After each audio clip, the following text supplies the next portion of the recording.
Hoy Román Rodríguez, diputado regional de Nueva Canarias, en rueda de prensa ha manifestado a los medios su intención de presentar una enmienda a la totalidad a la ley administrativa y fiscal, ya que las políticas que la sustentan están basadas en recortes y subidas de impuestos. Son un fracaso puesto que deprimen la economía. Señaló que se hace por un procedimiento abreviado y urgente, sin que pueda haber participación política, puesto que se aprobará en 15 días.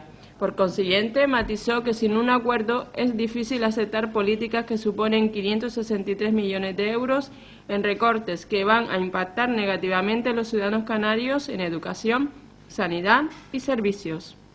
El objeto de la convocatoria es trasladar a través de ustedes a la opinión pública canaria la enmienda a la totalidad con devolución de texto que hacemos desde Nueva Canarias, Carmen Hernández y yo, a la Ley de Medidas Administrativas y Fiscales que se tramita en estos momentos en el Parlamento de Canarias. La primera razón que justifica nuestra enmienda a la totalidad es que las políticas que la sustentan, basadas esencialmente en recortes y en subidas de impuestos, son un fracaso. Está contrastado que esta manera de abordar la crisis, esta manera de ajustar el gasto, lo que hace es que deprime la economía, genera desempleo, deteriora los servicios públicos y, por tanto, compromete el futuro. Esta es una ley muy importante que, desde nuestro punto de vista, es una especie de enmienda a la totalidad a la ley de presupuestos que el propio Gobierno y los grupos que le sustentan aprobaron el pasado diciembre, puesto que es una ley que modifica de manera sustancial los ingresos y los gastos y, por lo tanto, es una especie de autoenmienda del propio Gobierno a sus propias políticas. La ley ocupa 166 folios, modifica casi 40 leyes, toca las estructuras administrativas y, de manera especial, los derechos de los empleados públicos, modifica organizaciones, da carta blanca al Gobierno para recortar a lo largo de los próximos meses pues cientos de millones. Una ley, por lo tanto, que en relación a la estructura administrativa promueve cambios fundamentales que bien merecerían un buen debate y, a ser posible, un buen acuerdo. Pero es una ley también que toca todas las figuras fiscales que el Gobierno de Canarias puede mover e incluso genera nuevos tributos, algunos de ellos muy discutibles y, en cualquier caso, escasamente debatidos y sin acuerdo. Por lo tanto, estamos hablando de una norma que, además de esas consideraciones de orden general, se hace por un procedimiento abreviado y urgente, sin posibilidades de participación efectiva de la ciudadanía y sus organizaciones y con serias dificultades para que la oposición política pueda analizar, contrastar, contrarrestar, mejorar las normas. En solo 15 días se va a tramitar, pues seguro, la norma que, en relación a la estructura administrativa y de manera clara en relación al sistema fiscal, más relevante de la historia del autogobierno. No parece razonable que semejantes cambios, profundos cambios, que deteriorarán los servicios sanitarios, educativos y sociales, que lesionarán derechos consolidados de los empleados públicos, que modifican la estructura fiscal, que se sacan de la manga algunos impuestos más que discutibles, se despache en 15 días. No es razonable que esto sea así. Por eso no solamente discutimos el fondo, la lógica que sustenta esta ley, sino que en Nueva Canarias cuestiona también el procedimiento. Pero no solo lo hemos criticado nosotros. Lo critican los sindicatos, lo critican los empresarios, lo critican las organizaciones que estructuran la sociedad canaria. Hay una dura crítica del Consejo Económico y Social al procedimiento y a los contenidos, y hay una dura crítica del Consejo Consultivo a los procedimientos y a los contenidos. También pueden deducirse del informe de los propios servicios jurídicos dudas sobre el procedimiento y algunos de sus contenidos, y, si me apuran, también de los propios informes de función pública.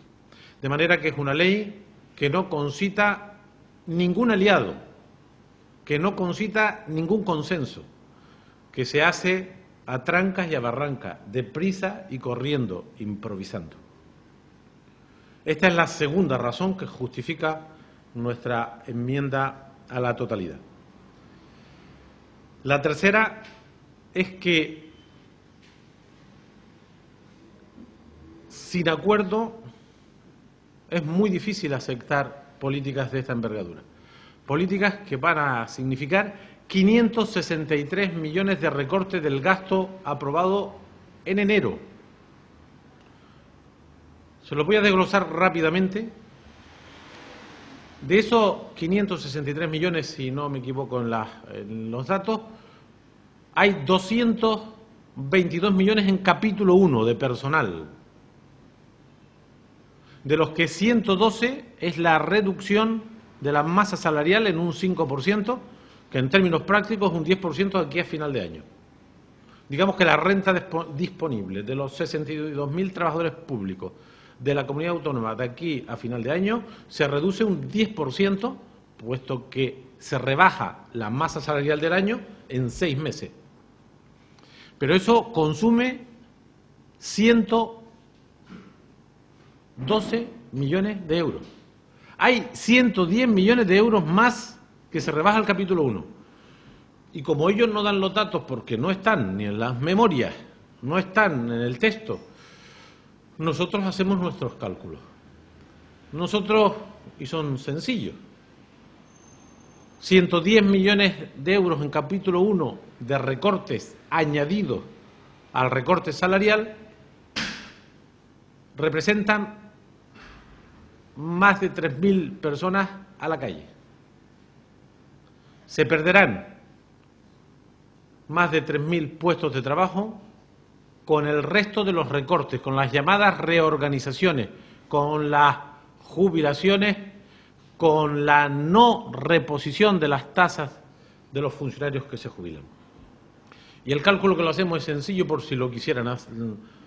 Los 110 millones los dividimos por el salario bruto medio con seguridad social de un empleado público, 35.000 euros. 110 millones de euros que no son rebaja salarial, sino que son recortes en la estructura de personal, lo dividimos por 35.000 euros, que sería el coste medio del trabajador medio de la comunidad, incluida la seguridad social, y nos salen 3.124 personas menos. Pero esto no es un asunto abstracto, estos son personal sanitario, personal educativo y personal de los servicios sanitarios, que es donde está el 85% de los efectivos de esta comunidad. Estos son menos enseñantes y menos sanitarios. Estos son más niños por aula y estos son más listas de espera. De manera que, aunque solo se haya fijado hasta ahora el debate en torno a la rebaja salarial, que a nosotros nos parece exagerada, injusta, porque no se puede cargar sobre los empleados públicos lo que son responsabilidades de otros, no debemos olvidar que la mitad del recorte va a esto segundo que les digo, que está más en la nebulosa, pero que representará 3.000 y pico empleos menos en el sector público canario de aquí al final de año, en los servicios esenciales, con lo que menos trabajadores, más carga de trabajo, menos salario y más jornada generan un cóctel de desmotivación que deteriorará de forma significada aún más los servicios básicos. No estamos de acuerdo con esta manera de abordar los problemas de la crisis económica. Nos parece injusto que se carguen sobre los servicios públicos los problemas que vivimos y que además tienen otras soluciones, como luego comentaré. Y luego hay otra gran partida de 220 millones de menos en inversión. 220 millones menos de inversión es deprimir la economía, deprimir la demanda. El gasto y la inversión pública son decisivos en los momentos de recesión económica para recuperar el crecimiento, la demanda y el empleo. Eso significa que las carreteras, las obras hidráulicas, los colegios no se harán o se retrasan sine die. Y luego hay en torno a 150 millones de reducción de gasto en los llamados capítulos de gasto corriente y de transferencias corrientes. Digamos, en el funcionamiento de las cosas. El 90% de este asunto asociado a educación y sanidad. Y por lo tanto, a los servicios. De manera que estos 563 millones de recorte van a impactar en la cantidad y en la calidad de servicios que reciben los ciudadanos de Canarias en educación, sanidad, servicios sociales y en el resto de las competencias de la comunidad. Y luego hay en torno a 200 millones de previsiones de nuevos ingresos en base a impuestos. Nosotros somos partidarios de tocar la fiscalidad, siempre lo hemos sido. En la enmienda a la totalidad a la ley de presupuestos lo dijimos y lo propusimos, estando en la oposición. Siempre es impopular subir impuestos, pero nosotros dijimos en diciembre, cuando se debatía la ley, que tenía una previsión de ingresos aquella ley inflada, irreal, y que iban a tener que rehacerla muy pronto, como ha ocurrido. Y dijimos que era necesario tocar algunos impuestos de forma selectiva y progresiva y en aquel momento para compensar las seguras caídas de ingresos. Nos dijeron que éramos unos fans de la subida de impuestos y que hacíamos propuestas que deprimirían la economía. Ahora ellos hacen una subida de impuestos el doble de la que nosotros propusimos y además sobre figuras fiscales más injustas de las que nosotros proponíamos. Y le voy a poner solo dos ejemplos porque presentamos no solamente la enmienda a la totalidad, sino que también presentamos una veintena de enmiendas parciales porque suponemos que no vamos a ganar la enmienda a la totalidad. Por ejemplo, incrementan el impuesto general indirecto canario, el IVA canario, en el tipo de reducido del 2 al 3%, lo aumentan un 50%. Este es el IGIC destinado a los alimentos básicos, fundamentalmente a los productos congelados, que es lo que come la inmensa mayoría de la población casi siempre y más ahora. Se aumenta un 50% la presión fiscal indirecta sobre los productos básicos de consumo. Nosotros decíamos que esto no había que tocarlo. Aumentan el tipo general del 5 al 7, nosotros dijimos que debía subirse un punto en diciembre, ellos plantean 2, el doble, y entonces nos decían que esto deprimía la demanda, imagínense ahora. Y solo suben un 10% los tipos incrementados, que son los de productos de lujo, los barcos, los yates, los coches de lujo. Suben medio punto, del 9 al 9,5 y del 3 al 3,5. Nosotros proponíamos del 9 al 11 y del 3 al 15. Parece razonable que la progresividad fiscal se imponga también en la imposición indirecta, es decir, los impuestos a los consumos de lujo y superlujo se incrementan un 10% y a los alimentos básicos un 50%. Pero en Canarias hay un 28% de la economía que no está controlado. 11.000 millones de euros. Lo dicen los expertos y los analistas y hay decenas de trabajos publicados en este sentido. Hay 11.000 millones de euros de los que mueve la economía canaria que no pagan impuestos o no pagan seguridad social. Si nosotros rebajáramos del 28% de fraude al 18%, no estamos llevando a cero, al 18%, por cierto, esto nos colocaría todavía 6 puntos por encima de la media de los países de la Unión Europea, donde el fraude fiscal está en torno al 10-12%. Las administraciones públicas en Canarias ingresaríamos 1.600 millones de euros. El esfuerzo que se hace en perseguir el fraude fiscal es nimio, insuficiente. Los recortes son durísimos, de consecuencias gravísimas. Algunos de los impuestos que proponen pueden dañar la economía y el empleo. Por lo tanto, nosotros decimos que hay alternativas.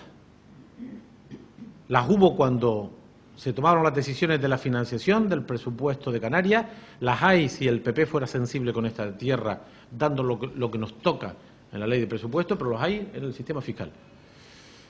Si se modifica el sistema fiscal, aunque en este caso no solo sea el canario, sino el español, los profesionales de la gestión tributaria en España tienen una asociación profesional, se llama Gesta, que ustedes publican muchas cosas de ellos porque aportan muchísimos datos.